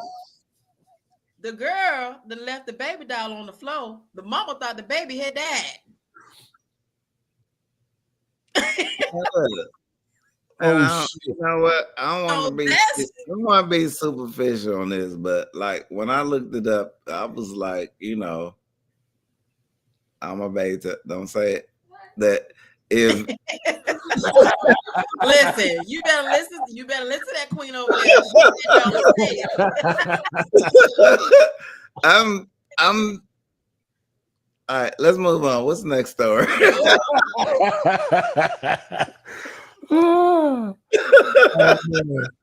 the next story? Look, you can't make this up, sadly. Like, listen, y'all go look up the story. Her name is Kira. Y'all look it up. Cousin. Look, if you don't believe us, look it up. When I looked up the story, I thought about why is this a story? Y'all tell me. Let's move on. It was just so crazy to me. I was like, this is crazy. I was like the same way. I was like, who believed this? It can't be. You right, Visually Smith. It can't be made up. It can't be. It can't be. And shout out to Visual Imperfection Smith. I don't know who it is, but shout out to you. So dumb. You are really dumb. For real. All right. We all know that a lot of our people in this country, black, white, just Americans in general, are suffering because of the SNAP benefits being suspended.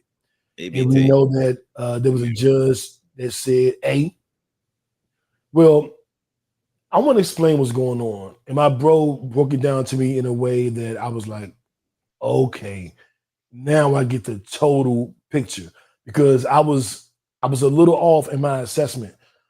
And I'm just gonna be honest, I'm gonna read what he wrote me, because I asked him about it, or I complained about it, and he was like, well, kinda, but let me explain it.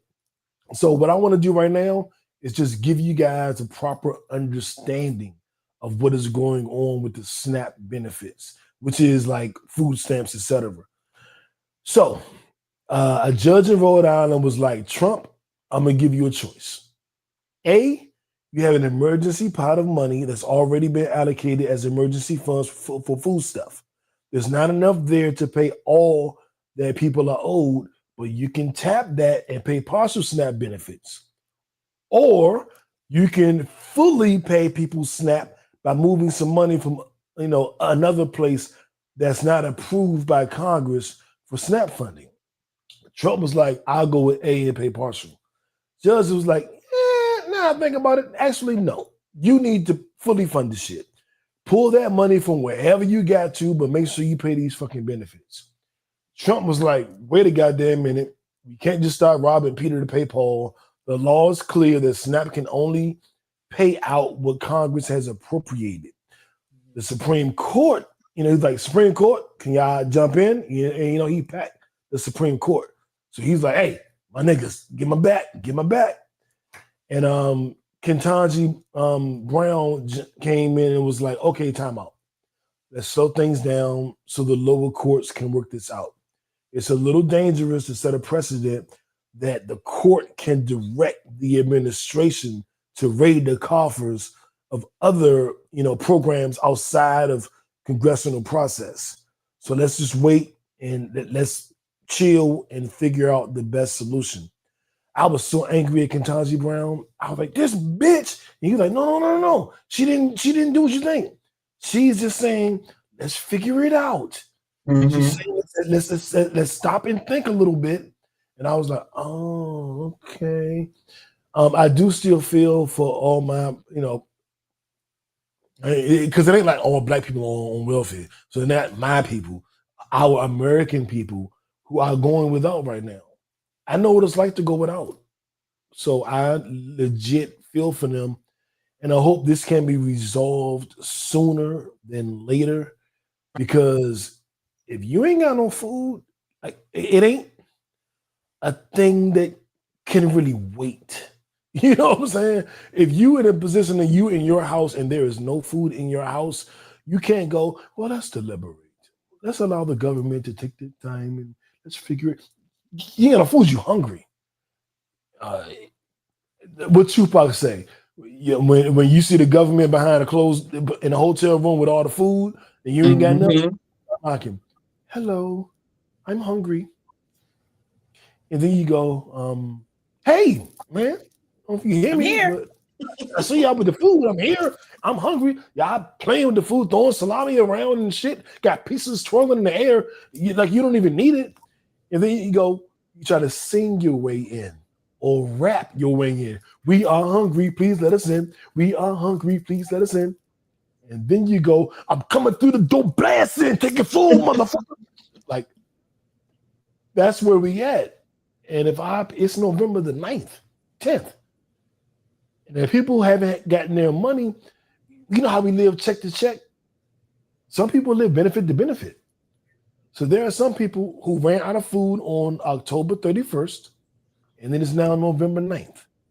Mm-hmm. They haven't eaten. And there is light shed on what you just said about Tupac, because I saw the spread, the seafood spread at Trump's Mar-a-Lago party that they're putting. Mm-hmm. So, we are hungry, please let us in. Coming through the door blasting. That's what I'm saying. So I know the government is trying to do the right thing, but it is 9-10 days since we can presume people ran out of their food. How many people you know? How you doing after 9 days with no food? 10 days with no food. You hangry? That's where I'm at. I'm probably more than hungry. You hungry? But And I want to angry. toss it to y'all. Jack, you active on this one. What do you think about where we are right now? I think people are tired of the two parties blaming each other, going back and forth like a ping pong, and they want a resolution. I think they're just tired of just. Let me go back, because I want to speak some life into people right now. We got to find the beauty in the chaos. We have to start. This is and we've seen this in history time and time again, where we come across these challenges, and I think it is a summon for us to be more self-sufficient, to be more family oriented. It takes a village. You used to be able, if you didn't have bread or sugar, you used to be able to go to your next door neighbor and get it. And then once you were good on your feet, you would bring them the same thing or replace what you borrowed. And that's what we're getting to. It's forcing us to where we have to help each other, and you have to help your neighbor, or you have to look out for your neighbor. So I don't think this, I mean, a lot of people are getting frustrated and going through depression and anxiety, but this is a time for us to find solutions, for us to stop depending on the government for everything. We can't do that. There's always going to be a president. There's always going to be the government. We have to start doing things for ourselves and our family and be more self-sufficient and stop depending on the government to make decisions for our everyday life and how we feed our kids.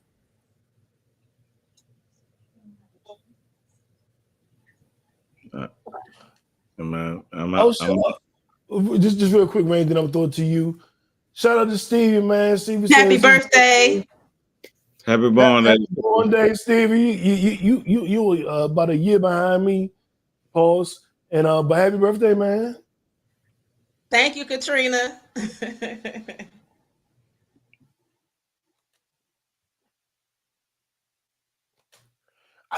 Now this is what I love. We got the kickbackers watching the show, wishing other kickbackers a happy birthday. That's what I love. And if you guys don't know, or you're not quite sure, like kickbacker, why you say kickbacker? What is it? What the fuck is a kickbacker? I want to let you know that anybody that watches this show is a kickbacker. So if you're watching, if you're supporting, if you're commenting, if you watch this on a Thursday and it's not live and you can't comment, you still a kickbacker. So anybody that watches this show is a kickbacker, and I'm gonna let JB, me and JB shout y'all out.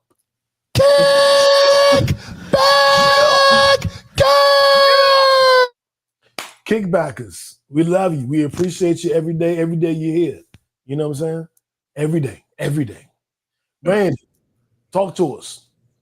Hey, Jack, thank you for your perspective on how you see everything. And with your way of perspective, I want and knew yours as well, because for all of us, some of us who've been like some Black people, and they shaped the narrative to make us be mad at Ketanji. And what Ketanji did, she didn't block benefits. What she did was she paused the process so that what needed to be done could be done, so it could help us overall. And the media shaped it to make us look at her like she wasn't like she was the one who was like, oh, she stopped all the benefits. That's what they made it seem.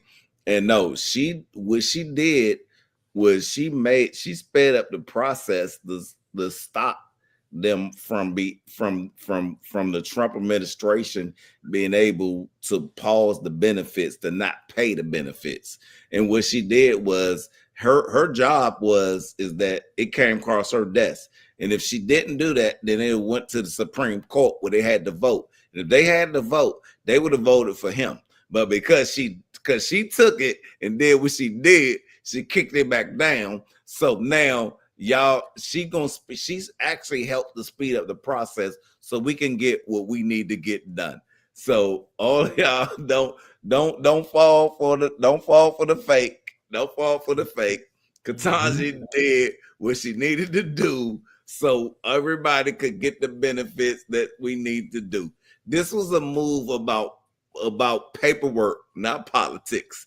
And so what she did was she just made the paperwork go through so we could surpass the politics. So shout out to her. But this is what we all gotta realize in the position that she was in. We all in different position as well, is that we have to make positions. We had to make decisions based on the positions that some of us that we are in. And what we have to always remember as a people is that my position might not be somebody else's, but we gotta, until we start to think of the positions that represent all of us, not just of mine personally, we ain't gonna never advance. We will never advance. We will never get to where we need to be, what we need to do, where we can stand on even ground with everybody else in the world, until we see Jack position, we see new position, till we see JB position, till we see everybody position is my position. And my decision is gonna be that right there. And when we do that, that's when we'll stop with 47 won't be able to make these decisions that he doing that can't go through. So and we need to stop listening to the hype and look beyond the shadow. Look beyond the hype, because a lot of people still mad at Ketanji. But do your research, because that's just what they telling y'all. She trying to make sure you get your stuff, right? But most of it, but media shaped it to make you think that. That's why, if y'all didn't know this, y'all look this up. Donald at 47, and I don't even say his name, I just call him 47. Created a rule like 3 weeks ago where the media had to sign a document that they could only write what he approved. And if they didn't approve that, they couldn't write, they would lose their credentials to write anything about the White House, right? And a lot of them didn't do that. So a lot of them said no. So since that happened, that was 3 weeks ago. So now the narrative that's coming out of Constitutional Avenue is only the ones that agree to be like, yeah, I say what you want me to say. Right. Do y'all research before y'all judge.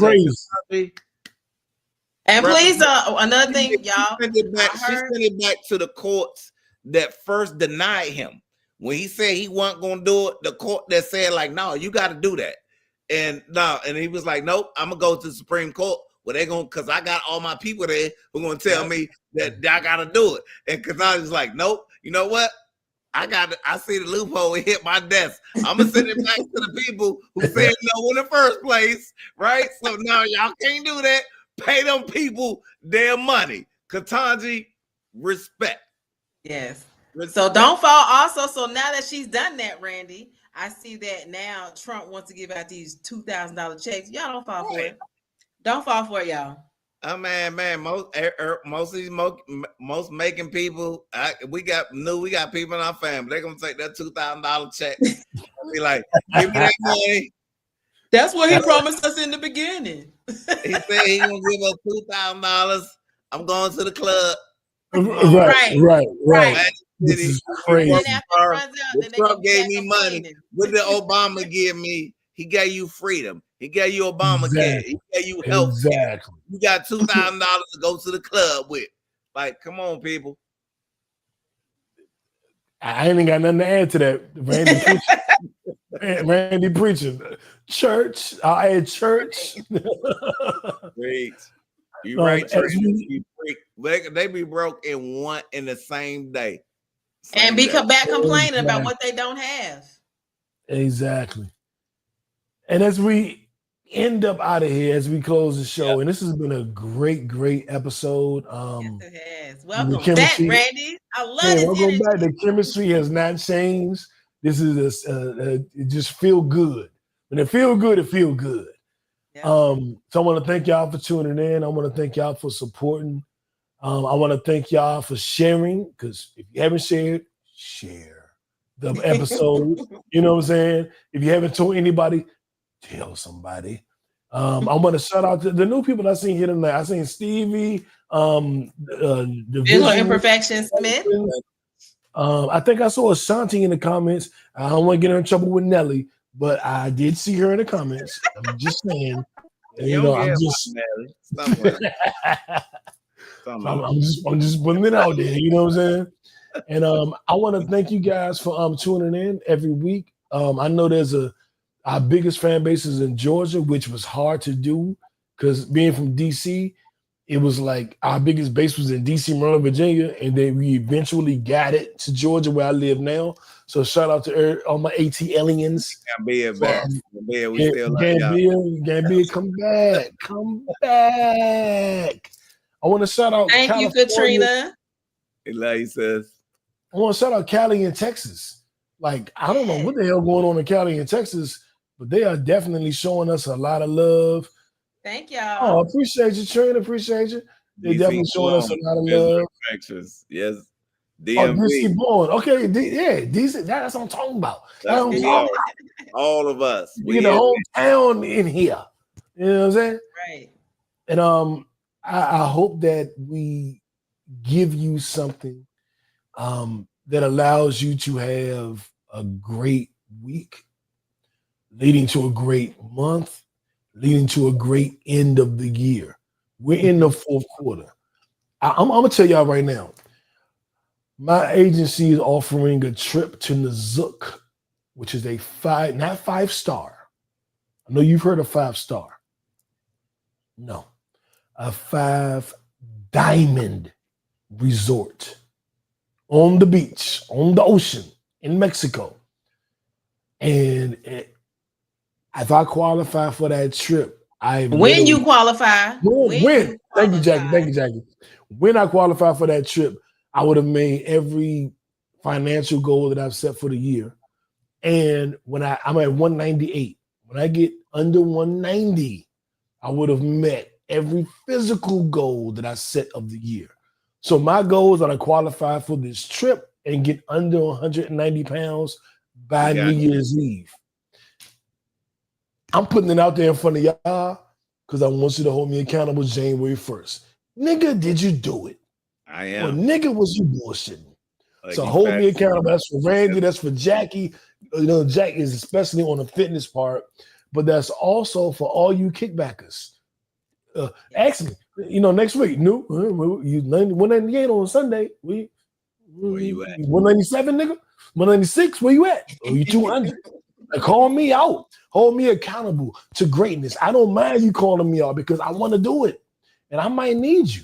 I might need my cousin Trina or Sharice to be like, nigga, did you have a cupcake today? Something. You know what I'm saying? I might need that. You know what I'm saying? And whatever you're dealing with, let's do it together. Anybody listening to the podcast, anybody under the sound of my voice, make a goal. Make a goal or two. By New Year's, we're going to hit this. And then we're going to all meet up the first episode of the new year and say, I hit all of them. I hit one of them. I didn't hit them, but I'm going to hit them this year. Like, whatever. Because there's no negative talk. And Jackie taught me that. We ain't going to have no negative talk. Ain't no love. If you fall short of your goal, when January comes, you better motherfucking get on it. We're not going to have no negative talk. We're either going to be, we hit our goals, or we're going to be like, we had to extrapolate the goal a little bit. We had to move it a little bit. You too, Steve. What you say, Randy? I was talking to Steve. Comment. Oh, appreciate you, Steve. Appreciate you. He said, keep doing what you're doing. Appreciate you. All right, trying to get back to work, handle your business. I want to let y'all let's wrap it up, Jack. In the show, I'm gonna throw it to Jack, and then Randy, I'm gonna give you the last word. Jack, What you got for us? It's gonna be cold in the morning, 29 degrees. That's what we're waking up to in the morning. So In Georgia? Yes. Hot Atlanta? Yes. Cold Atlanta. So I need y'all to make sure that you bundle up in the morning. Make sure those kids are bundled up. Make sure that you warm up your car. Give yourself time in the morning so you won't have to rush. Make sure you're making your faucets drip tonight so that it don't freeze. And also, I want everybody that has any type of respiratory issues, if you have a cold, if you have mucus buildup, get you some Mulan tea. That's MULLEINT. It helps to loosen mucus, soothe airways, and reduce inflammation from conditions like coughs, colds, and bronchitis. So please grab you some. Stay on your elderberry. Stay on your sea moss. And I know it's cold, y'all. Work out. Do some. You can do it in the house. You can take a walk. It's actually very good for you to work out in the cold. It builds up your immune. It builds up your immune system, and you get more of effective weight loss and build muscle when you work out in the cold. You can Google it. You can look it up. But you guys, stay safe and stay warm. Get fit. Go ahead, Randy. Take us away. Get fit with Jack. Look, like this is a good one. Conversations like this remind me that we all walking around with questions, pains, victories, and thoughts about what we always don't say out loud, right? That's what we all go through. But take something from tonight and apply it. Don't just apply it. No, repost it, right? Check in on your people, right? And remember that strong doesn't mean silent, right? Strong doesn't mean being silent. It means just sharing, right? So talk to somebody, check in, and for all my men, I'm telling you, check in on Man Up Monday tomorrow, and I'm talking about like the strength to perform. Don't just check in, but check up. Don't check in on a brother, but check in with a brother, right? And that's how we all rise. Because when the tide come in, we all rise. Love it. It is. I want to thank y'all for tuning in. I want to thank Jack for always being here. Jack is my staple of a co-host. Like the show doesn't continue without Jack. So Jack, love you, appreciate you. Thank you. Thank you. Love you back. Love you, Jack. Thank you, Randy. Love you back. Randy has been one of my favorite hosts over the 13 years I've done this show. And I think that he has so much to offer, especially to Black men. So make sure you tune in every goddamn Monday to Man Up Monday, because who else is really doing this?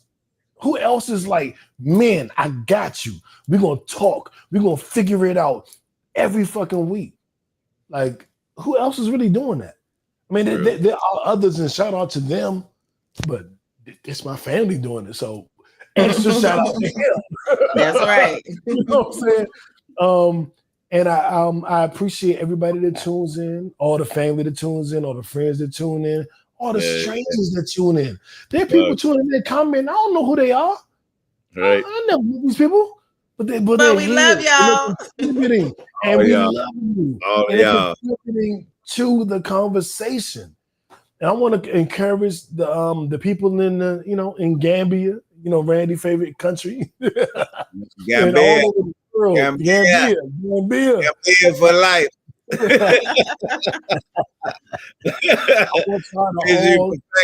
We love you too. Gambia for life. Just jump in and support.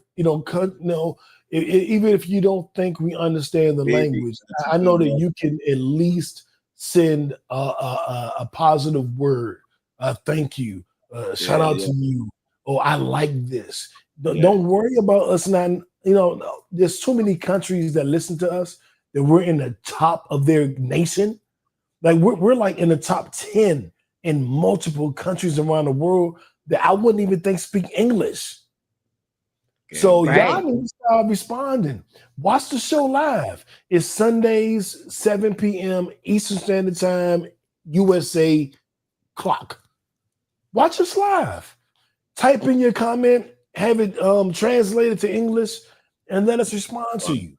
I don't want y'all to feel like you listen and you're not a part of it. You're a part of it. You are absolutely a part of it. When I look at the charts, you're a part of it. Stop being a silent member. You know what I'm saying? As an insurance agent, we always say, don't be a secret agent. Don't be a secret listener. Don't be a secret kickbacker. Type in your app. New is always right. He's great. And then have it translate and then send it. Just do it.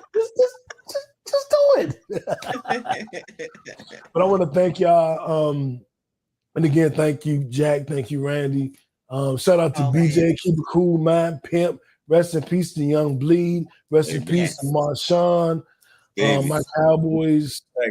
You know, I hope they do the right thing in honoring him and honoring his in supporting his family. And Antonio, we are praying for you. We are praying for Antonio, we're praying for you. Shout out to Stevie Butler. Yes, sir. You might just be kickbacker of the week. You might be kickbacker. Matter of fact, no more might. Stevie Butler, you are kickbacker of the week. So this is what I want you to do. Find me on Instagram, No Breaks New, or Facebook, No Breaks New, and send me something you want us to talk about. And we will include that next week. So Stevie Butler, as kickbacker of the week, you get to create a topic. So you tell me what you want us to talk about, and we're going to do it. And leave a comment to let me know you saw it. I know it's a delay, so you probably won't see this. It might take you 60 seconds to read it. And once you see it, send me a topic, and we're going to address it. Visual imperfections run up. Visual imperfections definitely run up. Matter of fact, we about to do some unprecedented shit. Visual imperfections. Find me, No Breaks New on Instagram, and you send me a topic. And we doing both of y'all topics next week. For the kickback conversations next week. Yay, I like that. We didn't get to be here next week too. Look at me.